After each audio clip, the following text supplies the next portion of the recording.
Oh, why was I going to give myself a hug? You're a loser.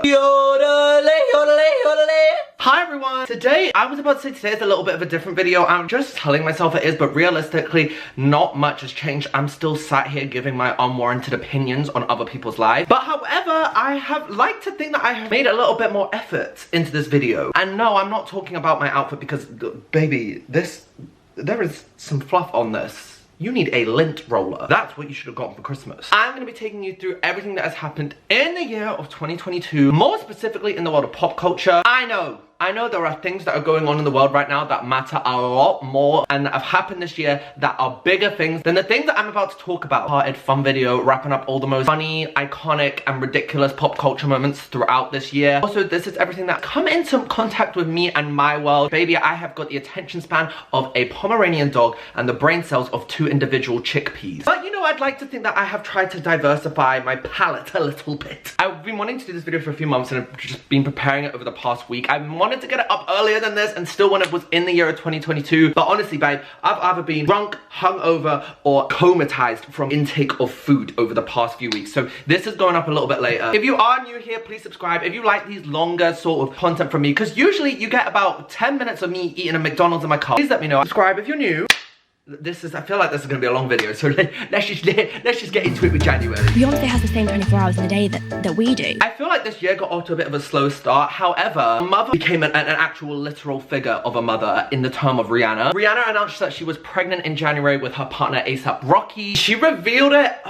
You just knew Rihanna's pregnancy reveal was just gonna be too good. She looked stunning. Her whole entire pregnancy run was like a fashion tour and it deserves to be studied and really like made into a whole university course because the looks that she was pulling out. I've never wanted to be pregnant so bad looking at a woman, and it's not even medically possible. Rihanna's pregnancy kind of actually took me as a bit of a shock. I feel like because she's sort of taken a step back from the whole public releasing music, her acting career, and she's more sort of gone into the business side, she's sort of become like a myth, a legend. Like a mythical creature that is benevolent. What's that word? Omnibenevolent? I learned it in RSGCSE, but honestly, my brain can't go that far back. You know, like a higher power of being, like she's not actually on this earth. Until they announced that she was pregnant, I was like, oh damn, she actually is human like the rest of us. She graced American Vogue cover. I think it was announced in April for the May issue. I will have to say, wasn't a biggest fan of this cover. I felt like it was a little bit bland. She looks incredible, but the whole like setup of the shot, I wasn't crazy about, but also I feel like I think that about a lot of the American Vogue covers. And she finally gave birth to her baby on May 19th this year. She kept the baby private until recently in December, where she posted her first ever TikTok showing him to the world. He is freaking adorable. But who's surprised that Rihanna's baby is adorable? Not me. Does this look like the face of a surprised boy? Because it's not. N-Dubz announced that they would be getting back together this year and doing a reunion tour in the UK over the year of 2022. I don't think I saw this coming. Talisa, babe, you are the female boss. I love and respect you. However, the tour was shambles, to say the least. So much was going on, and it all sort of stemmed from Dappy himself. TikTok clips of him fighting with security. Talisa telling him off on stage like he was his mother. I always knew Talisa had that teacher energy in her ever since her "we never told you to sing a pink song." We never told you to sing a pink song. But she took it to a whole new level on this tour, as she should. Like, can that man not just behave himself on stage briefly? Talisa was getting hit in the head by water bottles. I think she had multiple mobile phones thrown at her head, which is a health and safety hazard that our queen did not deserve. And they also came back with new music, which I haven't actually listened to. But, you know. Euphoria also made its return for season 2 this year. Season 2 was a mess for so many different reasons. They decided to make Cassie the sort of focal point of this season, which I thought was kind of West, and they took Barbie Ferreira's character, Kat, a complete backseat. There was a lot of rumors that behind the scenes, Barbie and the show's creator, Sam Levinson, had a lot of beef. Apparently she had so many other scenes and so many different storylines, he sort of just slashed them all. I think season 2, it was good, I enjoyed it, and I really actually miss Euphoria Sundays because when we were coming up with plots on TikTok, that was the highlight of my month. However, I think it was the start of the end for Euphoria, but I'll get onto that more because it runs into February. It did give us the birth of Chloe Cherry into the public eye, which was one of the greatest things that has come from 2022. She has done so many iconic campaigns. The Essence Versace campaign, which was amazing. She did this MAC Cosmetics campaign because obviously she's very famous for her lip. Her character Faith, I'm hoping, is a massive part in season 3 and sort of get us like bumped up from like a side role to a main role. But yeah, we'll get onto more Euphoria next month because it gets a whole lot messier. Molly May was also announced as the creative director director of Pretty Little Thing this month, which was a move that doesn't not make sense, but also doesn't completely make sense. There's a whole lot of controversy surrounding this because obviously she came forward in the Diary of a CEO podcast. Beyonce has the same 24 hours in a day that we do. Not the best, a little bit tone deaf mold. I don't think like much has come out of her creative director role other than the fashion show which she announced. Pretty Little Thing announced that was going to be part of London Fashion Week, and then the British Fashion Council had to come forward and was like, this is not actually part of Fashion Week. They are not showing at Fashion Week. They are just running a fashion show at the same time as Fashion Week, and Pretty Little Thing had to take out the London Fashion Week part of the fashion show. Ever since then, I feel like it's kind of been quiet from Pretty Little Thing and Molly May on that front. January also saw some of my favorite music released of this year. In particular, it was a great month for albums. I was so excited for music in 2022, and it took a dramatic decline after January. 3 of like at least of my top 10 favorite albums were released this year. My #1 album of the year, FKA Twigs' Capri Songs, was released. Also The Weeknd with Dawn FM and Gunna DS Forever. They were 3 of my favorite albums from this year. I was Josh Safdie's muse when he wrote Uncut Gems. Right. Do you know what I mean? Like, Euphoria continued. Your mind back to those god-awful, ghastly school play plot episodes. We've only got 8 or 10, I think, I can't remember if it was 8 or 10 episodes. Let's dedicate 3 of them to a school play, which just shows the characters reacting to the plot that's been played out for the past season and a half.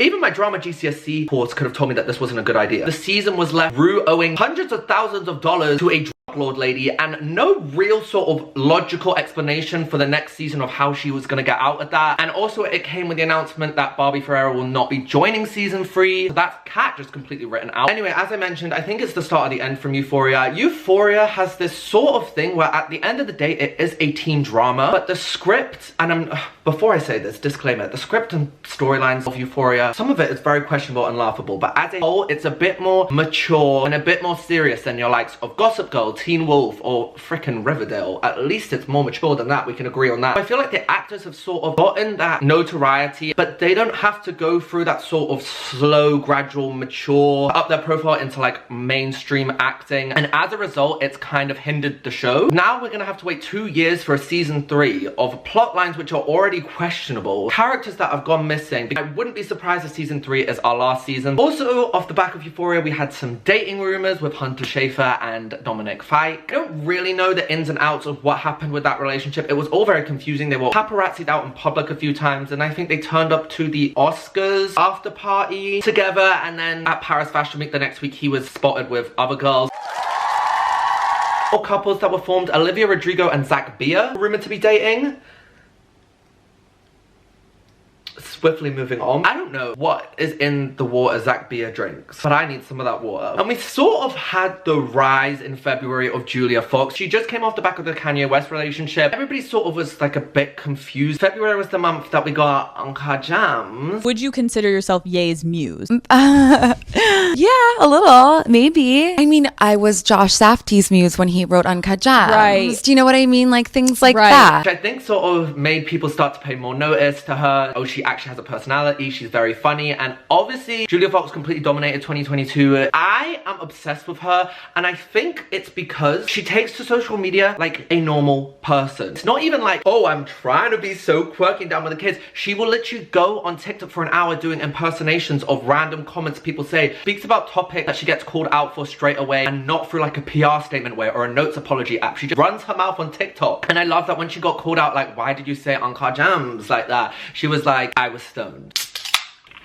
Kylie Jenner had her second child on the 2nd of February. She announced that it was called Wolf Webster, but since then she has retracted that name and says that she is no longer calling it Wolf, but is still to reveal her new baby's name. I'm not even a Kylie Jenner fan, or I'm not even a Kardashian fan as a whole. Like, I don't watch their show. I don't think I follow any of them on social media, but it's annoying me. I don't know, what are the Kardashian fans called? The Kardashians, the Cardolls, Kardashianators. Put your paws in the air if you're a Kardashianator. Put those paws up high. I can't imagine what the trauma and turmoil they must be going through right now not knowing that baby's name, because I don't even like them, and I'll wake up at 4 AM in sweats like, what's the baby's name? There was rumors that if you cast your mind back to a few years, at Kylie Jenner's 21st birthday, an Australian fitness and lifestyle influencer called Tammy Hembrow turned up to the 21st birthday. It was a big deal at the time because Tammy Hembrow, yeah, Kylie Jenner's 21st, it was wild for her.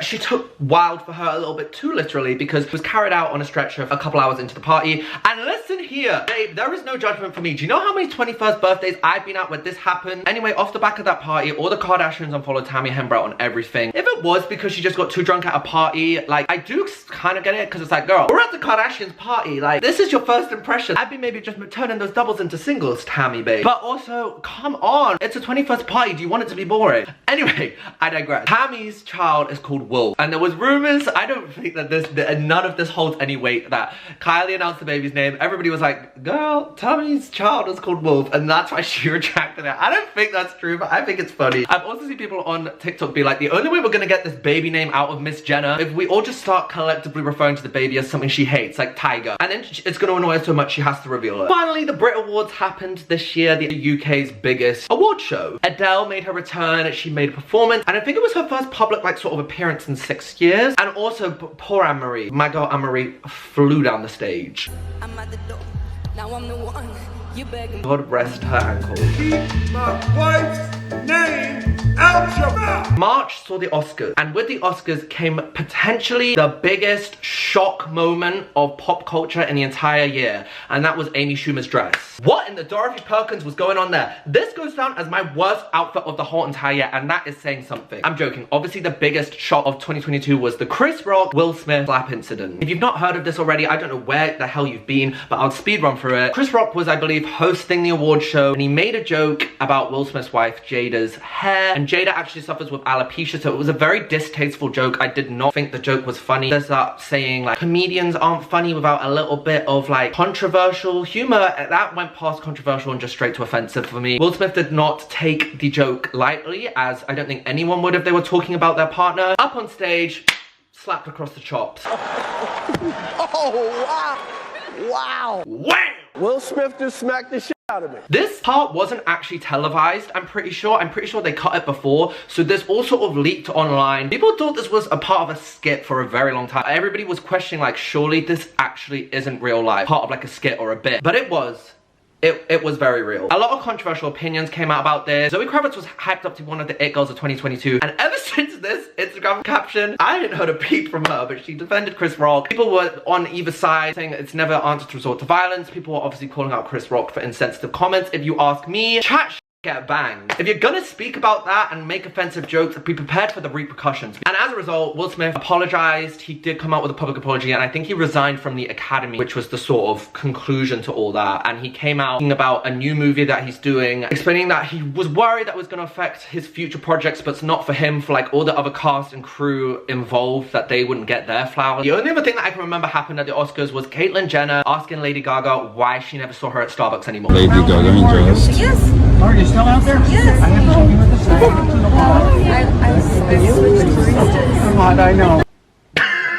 I know the baristas at that Starbucks were having a field day the next morning. The next morning when they came in to take like oat flat white orders, they were making them giggling away with each other. Also at the Oscars after party, we got... Before I get onto this, if you told me that Liam Payne was probably going to be the most talked about One Direction member this year, I would have told you to slap me silly and call me Sandra, because in what world was that going to happen in 2022? But it did, and it started here at this Oscars after party, where he decided to take on what I describe as when you're in the smoking area at a club at 3 AM and you're trying to pretend like you're from somewhere else and lie to a stranger. Because he was coming out with a whole different, cross-the-board continental accent. I also felt there were 3 losers in one fight. He didn't know, being Chris Rock. He didn't want to do what he had to do, being Will Smith. And she did nothing, being Jada. Halle Berry did an amazing shoot for Paper Magazine, and it was sort of like her stamp of approval into mainstream media, because we saw her a lot more at Fashion Week. If you don't know who Halle Berry is, she is a TikToker. Yes, I'm a drama queen, but not by choice. It's genetic. Popularized the term doll, Met Gala behavior, anything like that. You will have definitely heard her voice before somewhere. I love her. I hope she gets all her flowers in 2023. And Jack Harlow for Rolling Stone. It changed the trajectory of my life. I'm sorry, I hate to simp for him, but it really affected me. And also, March finally saw the debut of girl group Flow. If you don't know Flow, they are a London-based trio R&B group. They released their first single, Cardboard Box, in March. And they all in all had one of the most iconic first year runs. I've not seen a girl group sort of be accepted into media like this since Little Mix, and they debuted in 2012. 2011. So it's been so exciting to see Flo's journey. They released Cardboard Box, as I said, then their EP, The Lead. They've been featured on pretty much every single one to watch list that you've seen, Vivo, Radio 1, and they ended 2022, not even a year into their career, being Brit Award winners. They won the 2023 award for Rising Star. I'm not like homophobic.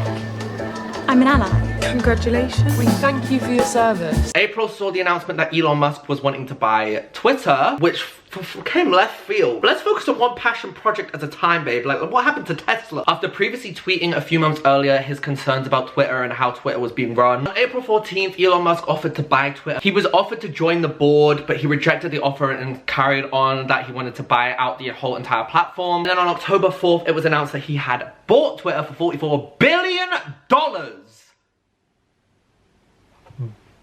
If you are buying Twitter for $44 billion, you have too much money. You need to start thinking about some other ways that we can use that money, Elon babe. We can get together and create some mind maps going. This all came with a lot of backlash once he finally bought Twitter in October. He fired so many of the top executives. I think so many of the staff who had worked there for like tens of years were left with as like little as like a week to 2 weeks notice. He announced random stuff like Twitter Blue verification, added views and swapped around the likes button, which we do not need. I do not need to be knowing that 100 people have read my tweet and only one person agreed with it enough to like it. But I think his most problematic decision was he unbanned a lot of previously banned users, including Andrew Tate. I'm slightly terrified to see what else is going to come out of this in 2023, but Harry Styles released his leading single As It Was from his album Harry's House. It spent a total of 15 weeks at #1 in the UK chart, and it broke the record for the most streamed Spotify track in 24 hours by a male artist. Went on to sell out multiple shows, including multiple shows at Madison Square Garden. Finished the year with a bunch of Grammy nominations for the album. I can't even lie. I like Harry Styles, but I don't bump to his music like that. But As It Was,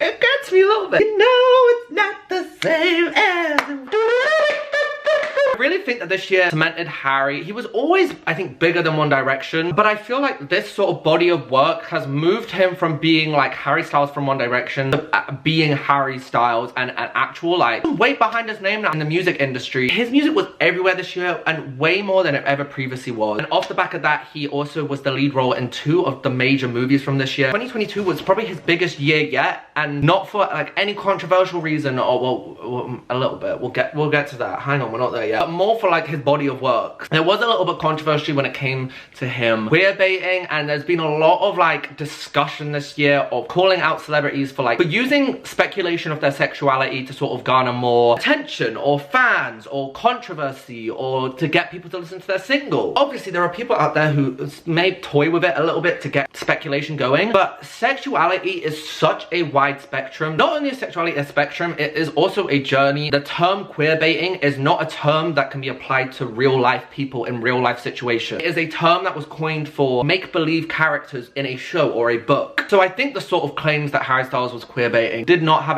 hold any grounds or anything like that. The Grammys was this mom. The most iconic scene from that whole award show was when SZA and Doja Cat won the award for Kiss Me More. SZA's out there on crutches and Doja Cat's throwing her vape into the audience because she needs to run up and collect the award. I have never taken such a fast piss. And my other favorite moment from the award show was when Megan Thee Stallion and Dua Lipa came out in matching Versace outfits and then had Donatella Versace herself come up on stage and like pull things. It was so good. April also saw the launch of Heartstopper. If you do not know, Heartstopper is basically I think the right word to describe it as a comic like novel by Alice Osman, which is an LGBTQ+ story. It focuses around 2 main characters called Nick and Charlie. It was so amazing to watch teen drama on a big thing like Netflix get so much attention, and the storylines were just like feel good love story. Like you get so many like straight sort of versions of that growing up, and straight teen rom-coms of like happy endings of high school like relationships. But growing up, never ever saw any of like that tailored to the LGBTQ+ communities. Anyway, Heartstopper was absolutely massive. It's been renewed for 2 more seasons now, and it's birthed a lot of good new actors and actresses.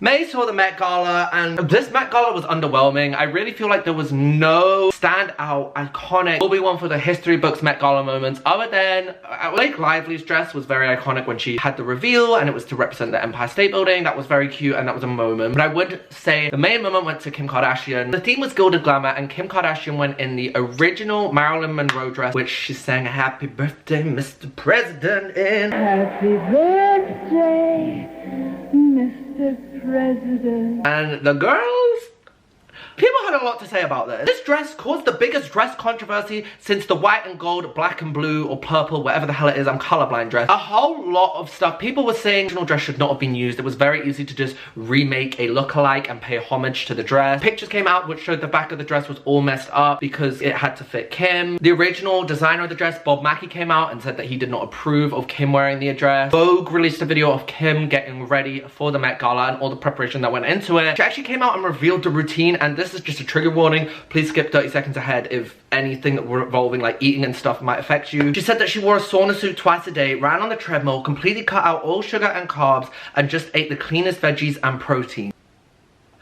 Do you know how damaging that is to say? And I get it. She is saying that she did it for like but that ain't art. Those unhealthy habits from someone with such like a massive position is so dangerous to put out into the public. Riverdale actress Lily Reinhart went out and called her out on an Instagram story and was like, babe, Kimmy babe, this is not okay to be putting and saying. And all in all, this whole dress caused a massive controversial moment for something which looked quite bleak and not that impressive compared to a lot of the other dresses at the Met Gala. I hate to say it, Kylie Jenner's off-white dress was the moment for me this year. Look, that is camp. I'm obsessed with that. Stranger Things came back for its newest season. I don't watch Stranger Things, so I don't really have much to say about this. I mean, I don't know the plot, but is the show aging as the actors age? Because those kids don't look like how they did in season 1. Are we still stuck in the same time span as season 1, or are we growing up with them? I think the sort of takeaway moment from the entire season was not even anything to do with the show itself, but it was to do with Kate Bush's song, Running Up That Hill. Kate Bush is known to very rarely license her music. I don't really hear her songs in TV shows or movies, but she did give Stranger Things the, I don't know if rights is the right word, but you know what I mean, because she was a fan of the show. This song blew up 37 years after its release. It was UK #1, and it was Kate's first #1 since 1978. And if you told me at the start of this year a Kate Bush song was gonna be the song of the summer and the soundtrack of the summer, I would look at you like you lost your damn mind. I loved it for her. Shusi Gatwa, who you may best know him from Sex Education, was announced in May to take over as the new Doctor in Doctor Who. He'll be taking over from Jodie Whittaker, who was the first female Doctor, and he will actually be joined alongside Yasmin Finney, who played Elle in Heartstopper. I don't even watch Doctor Who, but I'm very science, sci-fi, magical beings up in the air going do not interest me, and I've been traumatized ever since that Weeping Angels episode of Doctor Who. You know the one where they blink, and if you blink, they move closer? Me in the dark at 11 years old was like, Kourtney Kardashian had her wedding in Italy, which was sponsored by Dolce & Gabbana. I don't know how much money Dolce & Gabbana are paying the Kardashians, but their morals, I mean, when it comes to Kardashians, their morals are pretty much out the window when it comes to money anyway. But the wedding was with Travis Barker, who was the drummer of Blink-182, and it was in Italy. I'm pretty sure it was like a 2-day event. Honestly, I'm not really fazed by it. The most sort of like shocking thing was that she wore a short dress as her wedding dress instead of a long dress, but wow.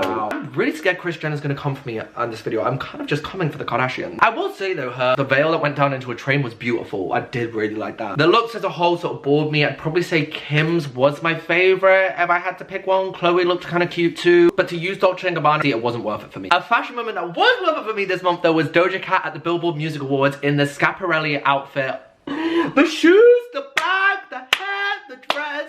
She eats this. One of my favorite looks for the whole entire year. Another one of my favorite fashion moments was Coi Leray for Paper Magazine. I think this shoot was absolutely beautiful. Coi Leray was a superstar this year. She came out with Blick Blick towards the start of the year, which was her collaboration with Nicki Minaj. More on that later on in this video. Followed up by her album Trendsetter, and she has just had another viral hit on TikTok with Players. And finally, May saw the semi-permanent end of Little Mix. After 10 years, Little Mix decided to disband after their confetti tour. Obviously, the band ended with 3 members only, Perry, Leanne, and Jade. And they announced an indefinite hiatus after the tour, which ended in May. It makes sense, when they were going out on a huge high. Perry and Leanne have both just had children. I feel like after Jessie leaving, it was sort of like the elephant in the room that it was gonna come anyway. And I think they left it at the right time and at a place where it's like very easy to come back to in years to come if they ever want to. But I said to him, if you don't remove those hands, there's a high likelihood you'll never use them again. You know when I said Liam Payne was going to be the most spoken about One Direction member of this year? Yeah, well, we're back onto him. Liam Payne decided to take his delusional brain to the Logan Paul podcast.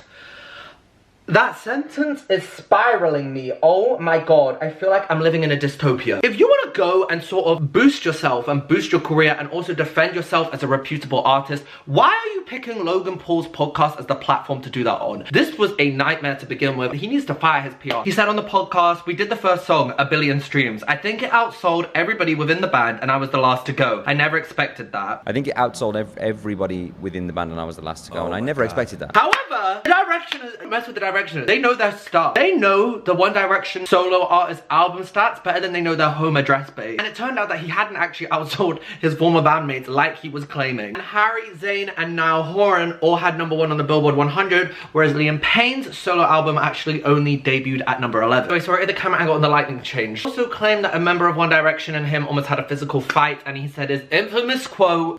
So I said to him, if you don't remove those hands, there's a high likelihood you'll never use them again. It basically just wasn't looking good for Liam Payne. It's not looking good, bye. All in all, wasn't a great year. It was all realistically harmless mess, but I always love a little messy celeb moment. Britney Spears got married in June this year to her partner and ex-backup dancer. There was a star-studded guest list, which included Donatella Versace, Selena Gomez, Paris Hilton, Drew Barrymore, and Madonna. However, this wedding did come with some questions from Britney's fans and just people in general. It seemed very out of the blue, very sudden, and not like it was really planned. It happened on a random Thursday in June, and Britney claimed that she was surprised by the guest list, and I think a lot of Britney's fans were like, if this is Britney's wedding, surely she should be in control of the guest list. She shouldn't be surprised by the guests who are turning up. A lot of people revealed that they had to cancel their plans with like 2 weeks notice, and it was all very question marked over it, but there was no sort of sense of conclusion. But as long as Britney is happy and continues to be happy, that is all I pray and wish for. The UK's most iconic festival, Glastonbury, returned this year. It saw the likes of Billie Eilish, Diana Ross, and Paul McCartney headlining. It was the first year I actually went, and let me tell you, it's not for the faint-hearted. I had to be basically air evacuated. A little dramatic. Basically, my friend's boyfriend had to come drive and pick me up, but air evacuated. I was over. I had to go. I had nothing left. On my end, the most iconic things that happened at the festival was Olivia Rodrigo performing F You with Lily Allen. It was all dedicated to a middle finger up to the Supreme Court over Roe versus Wade. Very iconic from both of them. I very much enjoyed this, and Lily actually revealed that she never really had a plan of ever performing at Glastonbury again. When Olivia asked her, she had to say yes because it was her children's favorite artist. Also for me, and this might just be a personal iconic moment, the original 3 founding members. This is my version of Mount Rushmore. You know those 4 big heads in America? Keisha, Mutia, and Siobhan is my version of that. The original 3 members of Sugar Babes have reunited and performed live for the first time in 20 years this year. They ended up doing a UK tour, announced that an O2 show is coming next September. Seeing the Sugar Babes at Glastonbury was my top 1 moment of probably my whole entire year. Oh, also in June, we gave birth to the icon that is Ellie from Superdrug. Oh, I think I'll take them all. What a good deal. That is one of my highlights from this year. Sucked her tits or whatever.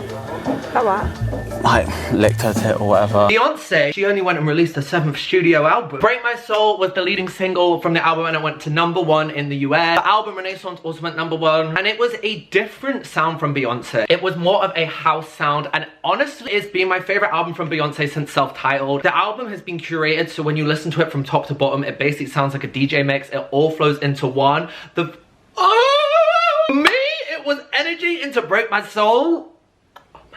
She got the mind of a mastermind. It's been critically acclaimed. Oh yeah, it's topped a number of the top of the album list and has received multiple Grammy nominations, which we'll get onto later. However, the one criticism that has come from the Beehive is that there are no visuals. Still waiting for any visuals from the album, any sort of live performance, any update from Beyonce herself. She also revealed that it was part 1, so there's still speculation. 2 is another album, part 2 is a visual part 2 is a tour, and it has been a while since this was back in July and we're still waiting. It's a fantastic album, even if it was slightly tainted by Jess Glynn releasing a version of Break My Soul, which I don't think anyone asked for. Love Island returned to our screens for season 8, and it was quite a heavy-hitting series. Tasha Gore made history as being the first deaf islander to enter, and Tasha being on that show was the one ray of light from that season. I think it was amazing being able to see her on such a public, massive platform. She's done such amazing stuff since the show and has raised so much more awareness. I have myself learned so much from her. People were in support of Tasha due to the behavior of a lot of the male, and not even just to Tasha, to multiple girls in the villa. There was a very misogynistic vibe around the season, which I think has tainted me personally, and I think a lot of people. While there was lots of drama, there was so many iconic islanders like Ekansu, India. You sort of look back and just sort of remember how awkward and uncomfortable the bullying was to a lot of the female contestants from males like Luca and Jack. You get some iconic lines from people like India. Here we are. May the best heartbreaker win. And of course this part. Told the guys that I like sucked her tits or whatever. That what? Like licked her tit or whatever. Lea Michele was announced that she was going to be playing the role of Fanny Bryce in Broadway's Funny Girl. And this was just so much to unpack about the situation, which I don't think you would get if you did not watch Glee growing up. Us Gleeks, we had a lot to cover on this. If you guys didn't watch Glee, basically the whole character arc of Lea Michele's character, she wanted to be Fanny on Broadway. And the fact that Lea Michele is now actually playing it is a very full circle moment for us. But off the back of this, we got a whole bunch of memes, including the conspiracy theory that Lea Michele cannot actually read. I have to give so much praise and credit to whoever created this because you have a genius mind. July also put Glorilla on the map with her song FNF. She is a rapper from Tennessee who rose to fame off the back of it, and then got City Girls and Lato to jump on a remix. And then towards the end of the year, she released Tomorrow 2 with Cardi B, which was her first top 10 hit in America. I love Glorilla. I think her sound is so unique. She is going to be massive next year.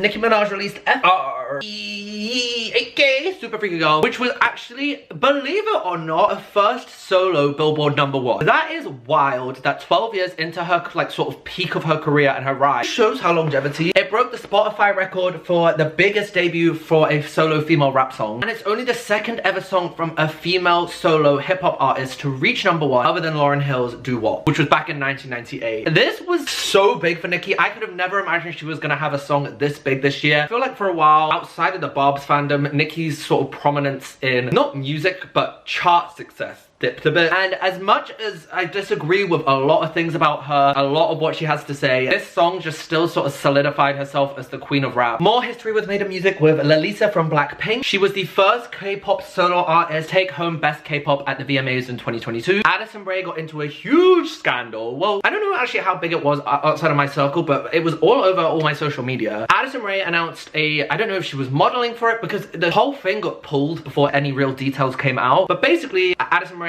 posted in a bikini which said Father, Son, Holy Spirit from a brand called Praying, and it was a collaboration between Praying and Adidas. I don't know if Addison Rae was also in the collaboration, if she was just a model for the campaign. It received huge backlash for being completely inappropriate. I was kind of shocked about the backlash because maybe it's just because Addison Rae is a lot more mainstream than some of the other people I've seen wear it, but I have seen so many people wear this bikini and never heard anything. People calling for Adidas to completely pull Praying collaboration. It completely went silent. I don't think anyone ever addressed it, and Addison Rae just sort of quietly stopped associating with the brand. However, I know the Praying and Adidas collection still went ahead because I ordered the shoes. So the collection still went ahead. Possibly my favorite British moment of this year was Birmingham unveiling a statue for the skinny jeans guy. And not only did they unveil the statue, this was the statue.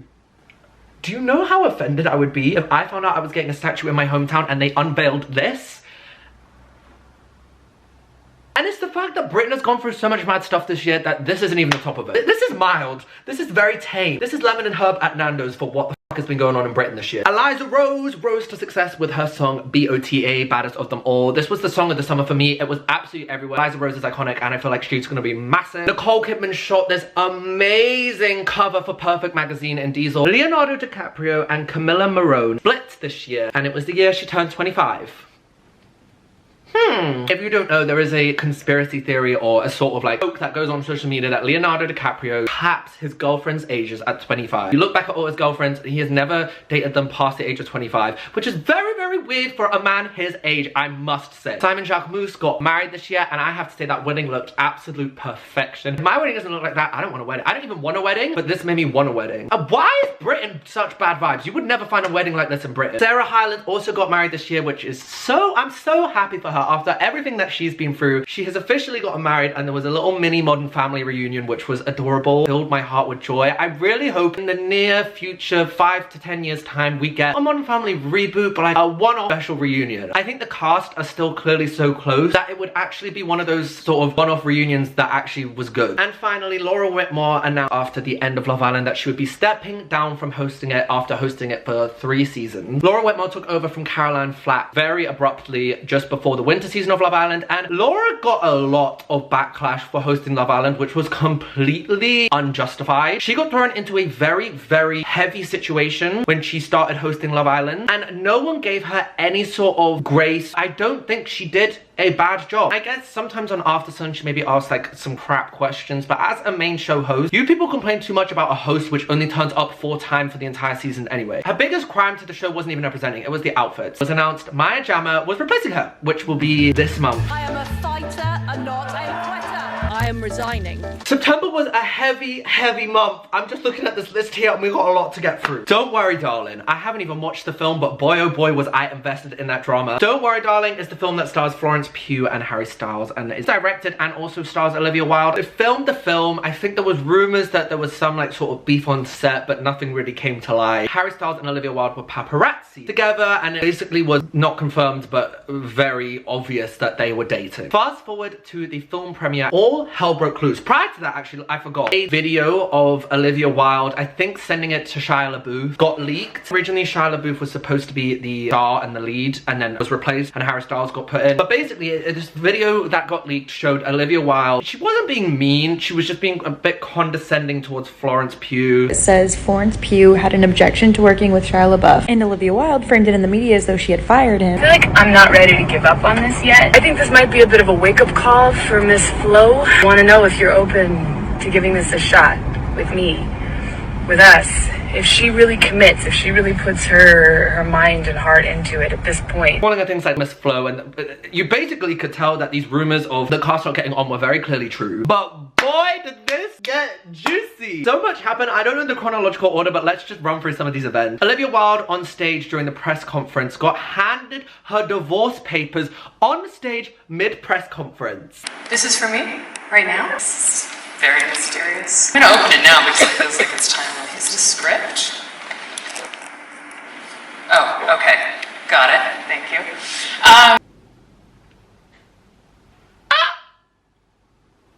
Florence Pugh beat back at the Miss Flo allegations and she got all her team, her makeup artist, her stylist, to wear Miss Flo t-shirts while getting ready for the premiere. And then there was the whole scandal that people thought Harry Styles spat on Chris Pine when he sat down. This was wild. I wanted it to be true so bad. I know that meme that's like more violence, that was me. This was hands down the greatest celebrity drama of the whole year. I didn't even watch the film and I got invested that much. We need more moments like this. This reminded me of the mess of like the mid-2000s. I know I said I wasn't going to talk about anything serious like politics and stuff, but we got to talk about Liz Truss, babe, because she bled through into pop culture and memes. She was the second shortest British Prime Minister and the first one died. Just for context, that's why they were the shortest. I am a fighter and not a quitter. I am resigning as leader of the Conservative Party. I think she was in for 5 weeks. For context, Wagner was in longer on X Factor than Liz Truss was in office. Love Island, a season of Love Island lasted longer than Liz Truss. There was this huge thing that the Daily Star did, where basically The Economist referred to Liz Truss as having the shelf life of a lettuce. Daily Star took that quite literally and started a live stream on YouTube of a lettuce and a timer to see if a lettuce would actually outlast Liz Truss. And you know what the most tragic thing is it actually did. Twitter that day was complete chaos. I ended up getting blocked by Nicola Sturgeon on Twitter that day. What is going on with this country? More mess. Oh my god, this month Adam Levine was also this month. Adam Levine basically got exposed for cheating on his wife. I'm pretty sure the first person who came forward about it was Sumner Stone, and then multiple more people kept coming forward with allegations and proof and evidence and DM. He wanted to name his baby that his wife was carrying after one of these women. If that wife is a better person than me, because I would be behind bars right now. Twitter took the piss from him because the way he flirted was pretty much as you would expect a 45-year-old married dad to flirt with a 20-year-old Instagram model. It was ridiculous, it was embarrassing, it was cringe, and it was, do you know what it was? You know when like you watch a Netflix show, it's a teen drama and you're watching it and they're still using words like LOL in real life, because you can so obviously tell it's a 50-year-old writing a script of what they think teenagers do. That is how Adam Levine flirted. As far as I know right now, the wife is still standing with him. I'm pretty sure she broke her social media silence was a middle finger post. I don't like to judge or anything like that, but if that was me, I don't know if I'd do the same. Rihanna teased/confirmed that she would be performing at the Super Bowl. She just tweeted and posted on Instagram a picture of her very obviously hand holding a NFL football. You can connect the dots, babe. It doesn't take a rocket science to figure that one out. It is also rumored that she's potentially headlining Coachella this year. Hopefully, new music isn't coming in 2023. Molly May announced that she was pregnant this month. We also saw some Love Islanders announced they were pregnant this year, including Amy Hart, Shauna Phillips, and Montana Rose Brown. Very happy for Molly. I feel like she is going to be a fantastic mummy blogger. There was a little bit of controversy when Molly did an interview and basically sort of said that Tommy would forget that she's pregnant. I think because he's been away so much, I feel like he sometimes forgets. I'm like, you do understand that like, I'm 2 months away from like, you know, we're gonna have a child. He sometimes has to be reminded a little bit. A lot of people felt really sad for her, felt sorry for her. Didn't really know how to read it. I genuinely did feel sorry. But for her to speak about that, even if it was in a joking manner, tells me there's some sort of truth. But again, she's a private person. We don't know what goes on behind closed doors. Unholy by Sam Smith and Kim Petras was released this month. This was probably the most controversial song of the year, and God alone knows why. You people just love to hate Sam Smith, and I do not know why you guys hate Sam. Sam is a massive representative for the LGBTQ+ community and does so much. So I don't understand why particularly gay men are so like catty and horrible towards Sam. And the song itself wasn't even that bad of a song. The amount of times I'm like doing stuff and I'm like, I don't know, mommy's getting hot at the body shop. But anyway, it doesn't really matter what you think of Sam Smith because the song was absolutely huge. Spent 8 weeks at the UK #1, which was Sam's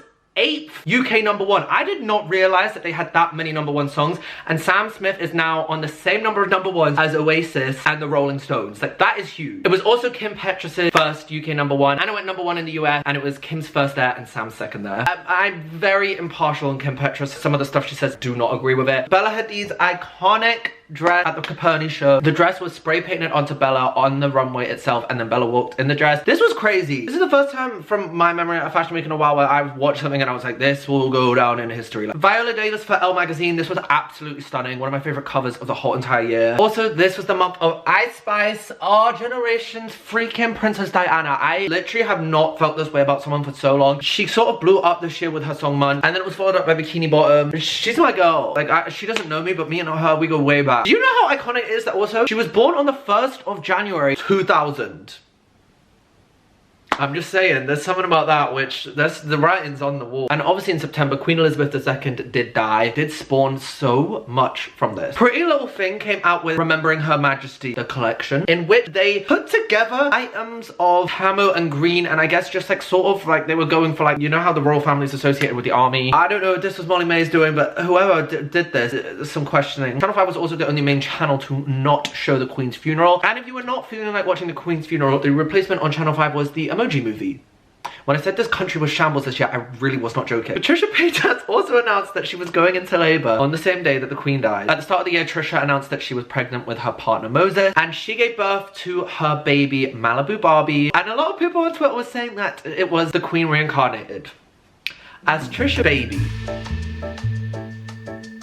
Hi. October was another heavy month. Why did we all wait till the end of the year to get messy? Like, where was this energy at the start of the year? Dream, the YouTuber, revealed his face. I'm hoping that means more to you than it does to me, because I did not know who this man was until he revealed his face. A lot of people were making fun of how he looked, which I really wasn't enjoying. Try and tell a Victorian child the sentence. The YouTuber Dream trends on Twitter for revealing his face.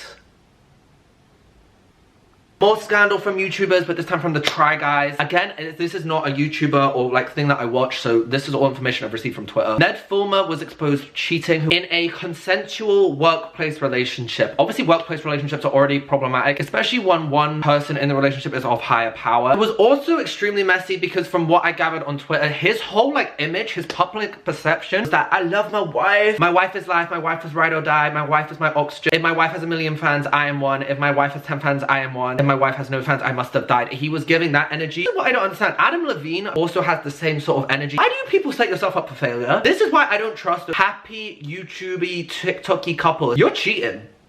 One of you's getting your ass clapped somewhere else. The way that this was all played out though was so messy. I felt so bad for the wife because you know when like internet people sort of create crazy theories, like for example Harry Styles spitting on Chris Pine, and like they just have a tiny bit of evidence and just run with it and create the wildest story. This was basically this on Reddit. Someone like noticed that someone was in a video and they made this theory up on Reddit, but it turned out to be true. And SNL came under fire for making a skit about the whole apology. Nicki Minaj got into countless Twitter beefs this month. The first beef that she was sort of involved in, she wasn't actually a part of it. It was actually between JT and Cardi B. Cardi B basically tweeted something about someone being a lapdog. JT thought it was her. They went back and forth. Nicki then changed her profile picture to JT to show obviously support for JT. You know how Nicki and Cardi are, those girls like to tussle. Cardi B clapped back with changing her profile to Remy Ma. It's still Remy Ma to this day. Like Cardi is messy. That was a whole mess. Then Nicki got into it with Lao over the Grammys. Super Freaky Girl was not being considered in the rap and hip hop category for the Grammys this year, but Lao's song Big Energy was. He was not a fan of that, but it just got so messy between those two. But then she started leaking phone calls, recording phone calls with her and Nicki and posting it. Coyle Ray caught some strays as well. I don't know where that came from, but Nicki was just taking everyone down on Twitter this month. Sophia Grace from Sophia and Rosie was pregnant. Again, the little girl from the Ellen Show 12 years ago announcing that she's pregnant is still not the weirdest thing that even happened in this month. This was also the month where Kanye West just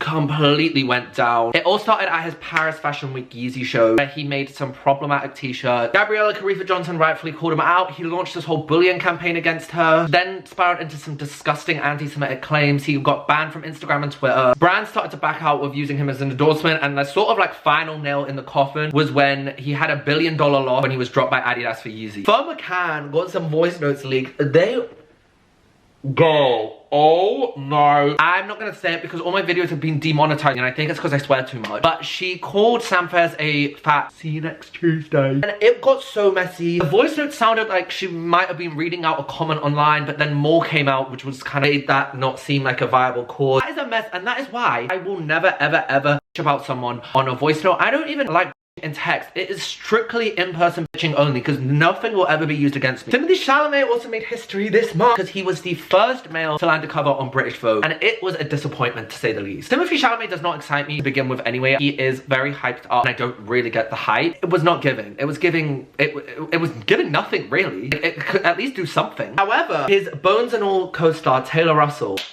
for the BFI Film Festival Bones and All screening, she wore this Schiaparelli outfit, which was one of my favorite looks of this year. She looked absolutely gorgeous. And he was there. Actually, let me give Timmy, I need to give him some credit because for his Bones and All Venice premiere outfit, oh, he did look good. Rihanna made her comeback to music with her song Lift Me Up. It was for the soundtrack of the Wakanda Forever film, and the song was a tribute for Chadwick Boseman. It was a beautiful song. Terry Jo, a TikToker who goes live on TikTok, and she has multiple different characters, but her most famous one, which if you've seen any, it will be this one, is they pretend to be a Christian woman and go live with people. This started to gain such a big following in October and has continued to spiral. They've gone live with the likes of Madonna and Doja Cat, and they are hilarious. Madonna ended up doing poppers on the stream. Cat recently asked her to message her privately for a secret project. The live streams are so funny. If you've not seen it, you need to watch them. And Heidi Klum dressed up as a whole world. Drake and 21 Savage released their joint album Her Loss, including the big songs On BS, Rich Flex and Jimmy Cooks. However, people were not happy with Drake for his choice of words. Drake and Megan Thee Stallion have had somewhat of a public friendship in the past, and in the album it was pretty evident that he was making a jive out of Megan. The whole situation with Tory Lanez shooting her, which we will get onto a bit more later. The song Circo Loco, Drake raps, this lie about getting shots, but she's still a stallion. And Megan took to Twitter just to sort of like fight her corner. I have never like felt for a celebrity, I think, ever more than Megan. We will get onto it later on in the video, but I'm so glad she finally got her justice after everything that's happened this year. It's so sad to see hardly any celebrities, and especially celebrities in her industry, have come forward and defended her. Someone who did come forward and defend her for this incident, though, very randomly, was Ethel Kane, who posted this on Instagram, which made me freaking die. The World Cup was in November, which was in Qatar. Qatar do not have the best laws when it comes to LGBTQ+ rights. David Beckham had a contract with Qatar. Joe Lycett basically came out and said that he would donate £10,000 to LGBTQ+ charities if David Beckham pulled out with his relationship with Qatar before the first day of the World Cup. If not, he would shred the money, and David Beckham did not end up responding. So Joe Lycett posted a video of him shredding the £10,000, which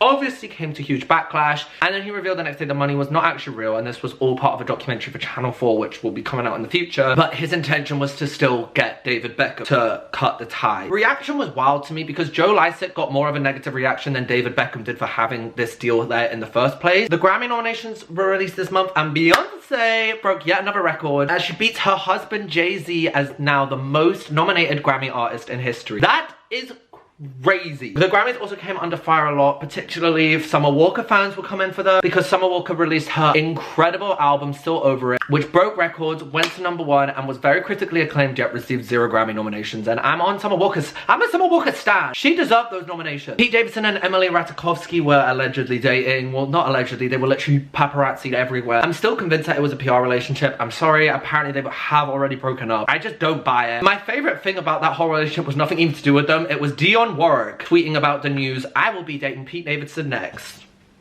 I would like to see it. And in other news this month, the world hit 8 billion population. Bad Baby gave a speech at Oxford University, and this picture was released.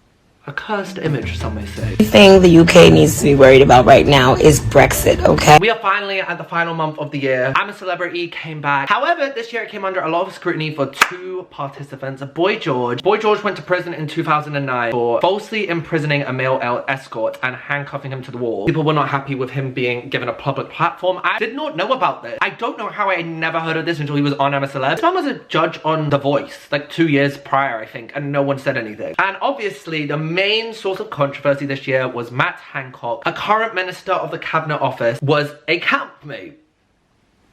Of course, that happened in 2022. It was very surreal to see this happening, especially as he's been such a prominent figure off the back of COVID-19 and him breaking the rules and cheating on his wife. He was probably, other than Boris Johnson, the biggest face in politics over the past 2 years. And to now see him in the jungle, it was very strange. And what made it even stranger than him being in the jungle was the fact that he almost won. He came 3rd. It was tapped watching someone who caused so much harm and upset in real time getting like a redemption edit. I saw edits of him on TikTok being like, does anyone else think everyone's being so mean to him? The Facebook moms were having a field day being like, we need to forgive our poor Matty Hancock. It was wild, and it made me very, very uncomfortable. Scott Bryan, who is a TV critic, basically made a very good point on a podcast that the entertainment industry should not be like used as some sort of rehabilitation center for people who have done wrong, and not just like wrong, like catastrophically awful things. So crazy to watch people take 15 seconds of what this person done that you find funny completely makes up for all of the harm that they've done. It was very weird. And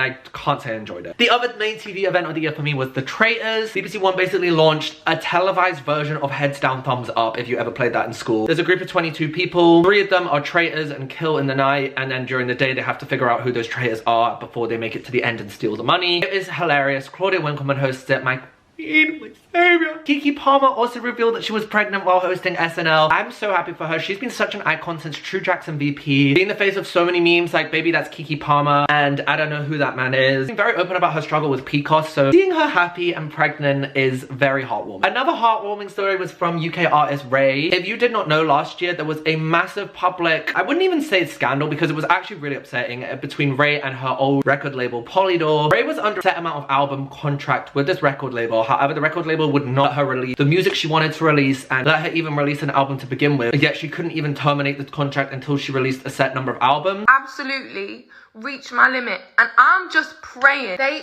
either listen to me now, listen to their artist in pain, they take my art seriously, or we part ways and they can save themselves this headache.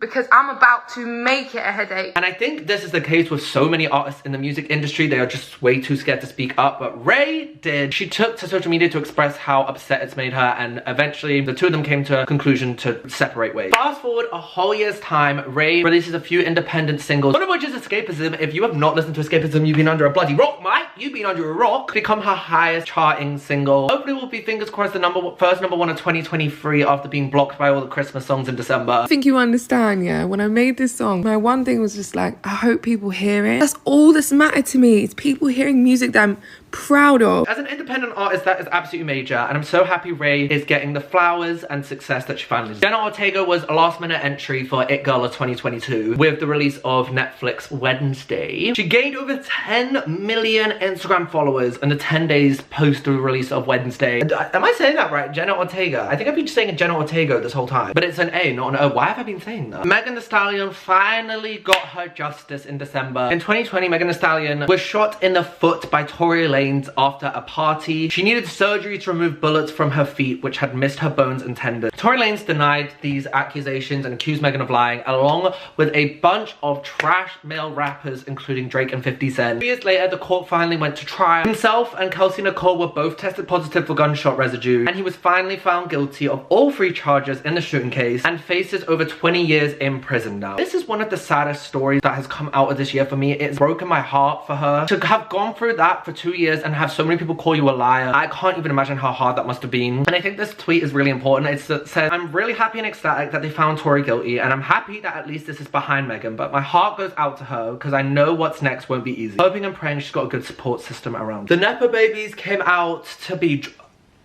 Girl. The New York Magazine basically decided, we're like, 2022 wasn't messy enough. Let's just stir the pot one last time before this year ends, and release a list, like a blueprint of all these different Nepo babies. And the Nepo babies were not happy with this. Lily Allen and Lottie Moss pretty much got the most flack from this. I think what she did say does have some weight. People do focus on, you know, Nepo babies that are in the public eye, where there's so many Nepo babies across all industries. But also that doesn't diminish the other side of it. Lottie Moss also came out with some wild tweet. Oh, sometimes saying nothing is better than saying anything at all. No one cares if you're a Nepo baby if you are actually good at your job. And do you know why no one cares? Because no one thinks to search up who your parents are, because you're like, you are a fantastic actress, singer, model, dancer, whoever you may be. That your talent and the position that you are in, or the role that you have landed, or the award show you might be performing at, is completely justified because your craft and skill is very good. When it becomes a problem is when you have to question it, like, why the hell is this person doing this? Because their talent is not matching up to the status of this job. And you Google it and find out their parents. And our final story of the year comes from our girl Azealia Banks. You knew Azealia Banks was not getting away a year without some sort of controversy. And here's what's the craziest thing. I'm standing by Azealia Banks. Not only was this the year that she was finally re-signed to a record label, went and dragged basically a British newspaper called Azealia Banks Unhinged, and instead of coming for the publication, she came for the whole country, and rightfully so. This video alone should be enough to explain to you why our country deserves an Azealia Banks level of dragging. And I'm gonna just play some bits now. The thing the UK needs to be worried about right now is Brexit, okay? How's that working out for you, okay? I heard the children are starving. I heard the kids are in class without a meal. I heard that the apples and the strawberries are rotting in the fucking... Yo, that Ribena is not gonna save you, baby. When that scurvy hit and them teeth are flying out your goddamn mouth like 2 fucking saloon doors, then we'll talk about unhinged. And what she said isn't wrong. She might not be right all the time, but a broken clock is right at least twice a day. Oh my god, my voice is starch. I have never filmed a video this long. My attention span was concentrated. If you have stayed this far, I love you to a million pieces. Thank you so much. This video has taken so much effort, and I'm so glad I've finally done it. I hope you all have a blessed 2023, and I love you guys. Bye!